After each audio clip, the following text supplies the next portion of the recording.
Abraham காலத்துல இருந்தது தசமம். லேவியுடைய காலம் தாண்டிதான் நியாயப்பிரமாணம் பிறந்தது இல்லையா?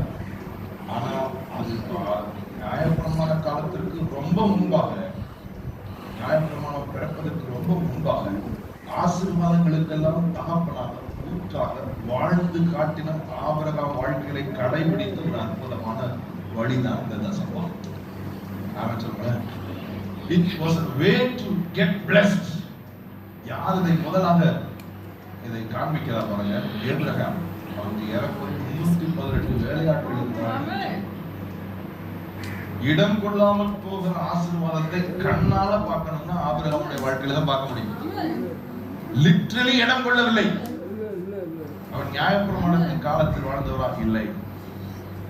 நியாயப்பிரமாண காலங்களுக்கு ரொம்ப முன்பாகவே வாழ்ந்தவர். ஆனால் ஆசீர்வாதத்தை எப்படி அனுபவிக்க வேண்டும் என்று அனுபவித்த ஒரு மனிதன் தான் ஆபிரகாம். ஆசீர்வாதத்தை, அதுவும் இடம் கொள்ளாத ஆசீர்வாதத்தை அனுபவிக்க விரும்புகிறவர்கள் கற்றுக்கொள்ள வேண்டிய ஒரு பாடம் ஆபிரகாம் வாழ்க்கையில தசம பாகம் கொடுத்தான். ஆபிரகாம் என்ன செய்தார்? 7:2 திரும்ப 7:2. இந்த மெல்கிசேதேக் ராஜாவும் உன்னதமான தேவனுடைய ஆசாரியனுமாய் இருந்தான். ராஜாக்களின் முடிவில் ஆபிரகாமுக்கு இவன் எதிர்கொண்டு போய் அவனை ஆசீர்வதித்தான்.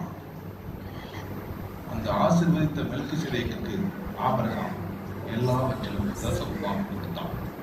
That was not the period of the law.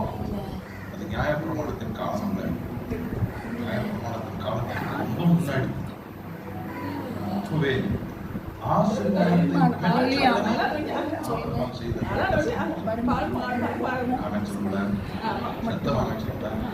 எதற்கு அடையாளமாக இருக்கு?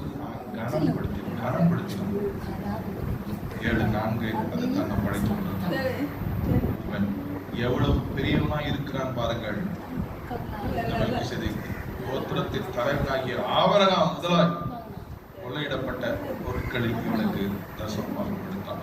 தசமபாகம் எப்போலாம் நம்ம கொடுக்கிறோமோ அப்போலாம் வாங்குறவரை நம்ம பெரியவர், நீர் பெரியவர், அற்புதங்கள் செய்வர், உம்மை போல யாரும் இல்லை.